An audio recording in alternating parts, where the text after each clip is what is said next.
Pour un tiers des Français, ce sont donc des habitudes qu'il va falloir reprendre. À partir de ce matin, il faut penser aux attestations et calculer les distances. Les déplacements sont limités à 10 km dans les 16 départements concernés par le reconfinement. On vous les rappelle, il y a toute l'Île-de-France, les Hauts-de-France et puis la Seine-Maritime, l'Eure et les Alpes-Maritimes. Dans ces territoires, les commerces non essentiels ont dû baisser le rideau hier soir. Reportage à Rouen de notre envoyé spécial Laura Taouchanoff. On voit à peine les murs, des portants pleins à craquer. Dans la boutique de Christian, des vêtements débordent de partout. Là, il y a des collections d'hiver, là, vous avez des collections d'été. Tout ça, ce serait parti, bien sûr. Troisième fermeture en un an, mais cela vaut mieux qu'un confinement uniquement le week-end, relativise ce commerçant. Ça n'a aucun intérêt d'être confiné 2 ou 3 jours de la semaine, parce que le virus travaille tout le temps. Donc il vaut mieux faire les choses une fois et les faire bien, que les faire petit à petit.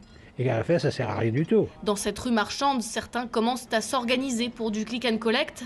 Et juste avant de fermer, Sergine s'active pour photographier ses articles. Vente en ligne, ça veut dire qu'il faut qu'on passe du temps à faire des photos. Dès qu'on commence à avoir des clients, là on ferme et puis on va les reperdre. En plus, nous, notre boutique, on l'a ouverte en septembre. Humainement, c'est très difficile comme période. Autre ambiance chez le voisin. Il n'y a qu'à regarder l'affluence à la veille d'un confinement pour le comprendre. Pour une fois, pas de ruée vers le salon de coiffure de Régis puisqu'il échappe à la fermeture. On m'appelait, réserve-moi une petite place, etc. Mais là, du coup, tout le monde s'est détendu. Le champ des possibles s'ouvre.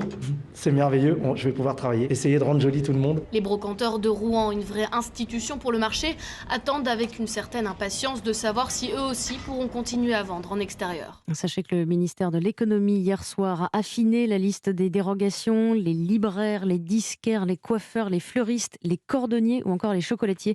Tous ces professionnels auront le droit d'ouvrir dans les zones confinées. Et dans